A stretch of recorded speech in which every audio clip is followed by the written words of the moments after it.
lovely to be here and to have the opportunity to share with you. And I'd just like to thank Julie for the leadership that she's provided in terms of the research that we've been involved in, and also for the invitation to come today. It is a real privilege for me, and I'm looking forward to learning from you also. So briefly today, we're going to draw on the experience that I've had and staff who've worked with me have had in working on the front line of disasters, and I'm specifically referring to Centrelink social workers. I'll touch on that briefly.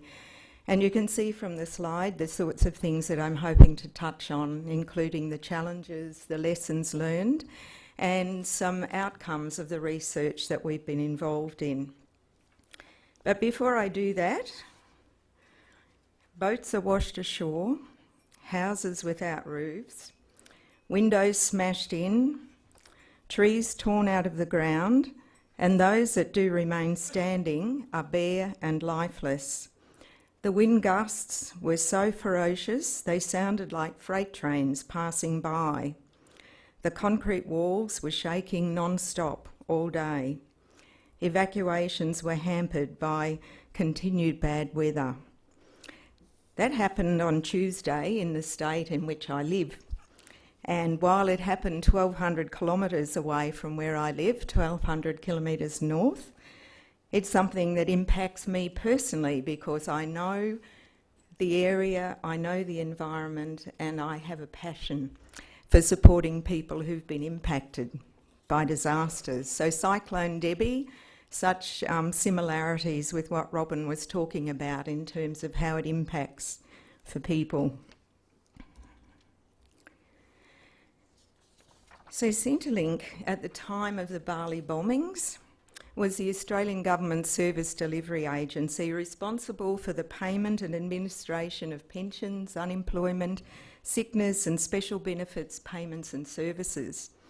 It had a role in emergency management plans at the national, state and local level in relation to ensuring the continuity of payments to existing clients, and also in administering ex gratia payments that the Government of Australia might decide it wished to pay for those impacted by various disasters.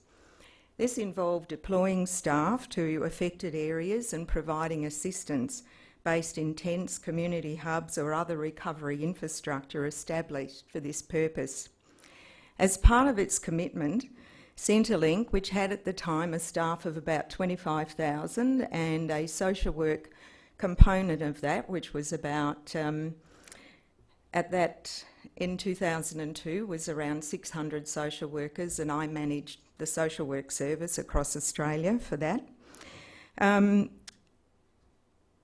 The social workers were actually involved in assisting our staff who were making payments to clients to actually assist with those people who were extremely distressed or who had real issues in actually being able to access the services that Centrelink provided, but also to work with the state and territory government staff who had primary roles in providing assistance in situations of disaster, particularly in the recovery effort. Centrelink social workers might also be used as members of outreach teams established by the state or at times by the Australian Red Cross to visit those affected who still remained in their homes to ensure their safety and welfare and provide any necessary referral or assistance. In 2002, on the 12th of October, there were 2 bombs that went off in the holiday island, very popular for Australians for vacation, at the Sari Club and across the road at Paddy's Bar. 202 people were killed in that bombing, and 88 of those were Australian citizens. A further 20 people were killed in the 2005 Bali bombings, including 4 Australians. This was the first time that terrorism had really touched Australia, and it resulted in an incredible response from the Australian government. Initially, after a phone call from the CEO of my agency, She told me that her minister, the government minister responsible, had had a conversation with her, and she in turn said, my social work service of 500 plus social workers is available, and the minister's response to that, which then came to me, was make that happen. Now, there were many agencies involved, and our particular responsibility was to set up a case management service for people onshore, families of those who'd been killed and survivors and their families, as a safety net, because a number of other agencies were actually providing case management services, but the Australian government provided a very extensive package of assistance, and our role as social workers was to really truly case manage and coordinate the services so the people who wish to access them would have minimal impact in terms of poor service integration. In May 2003, the trial of the Bali bombers started, and the Australian government funded any family members who wished to attend to go to Bali for 7 days to attend a part of the trial. Already in Bali there were Department of Foreign Affairs and Trade officials who were there anyway but had their numbers supplemented, and the Australian Federal Police working closely with the Indonesian National Police. And what they lacked, what the service gap was some people who could provide actual social support to those who were affected, who wished to attend. And so I was asked to set up in very short notice an offshore service provision. That resulted in many challenges, not the least in asking staff to go and work in an environment that was entirely unfamiliar, but more importantly, was subject to ongoing bomb threats. And for me, that was one of the most terrible responsibilities to have. Jurisdictional challenges, because different countries do things in different ways, and managing expectations of families about how things should happen was a major role. And working closely with the Department of Foreign Affairs and the Australian Federal Police and really carving out quite a separate but complementary role was quite challenging. That began a series of deployments, and I won't read them all. You can see them on the screen there, and I know those on the webinar have access to the PowerPoint. But there were many deployments, both immediately after disasters, at anniversary commemorations, and over the 10 years that I was in that national manager role, these events occurred, and we learned much. One of those was the Yogyakarta plane crash in which 4 Australians were killed, and 3 of them were Commonwealth public servants, one of whom we knew from the Bali experience. Onshore, we had many deployments, and our involvement in responding to disasters was many years prior to 2002. And so our 2002 onward experience built on what we'd learned as well from previous involvement. But you can see droughts, bushfires, floods, cyclones. In fact, last week the state in which I live was 90% drought declared, and now it's subject to much flooding. So our strategic role and aim in relation to a social work response has been to contribute positively to affected people's ability to move to a new normal after a disaster, and I'll talk a bit more about that later. But our overarching role is really to help bring order out of chaos, because disaster events are incredibly chaotic. With the best of intentions and the best organisation, there is great chaos in those early days. And most importantly, to help people regain control of their lives. So the challenges that we've learned about, and Robin's reflected some of these, how do you actually give voice to communities who may be overwhelmed? And I think that's a really strategic challenge for social workers. An acronym, FIFO.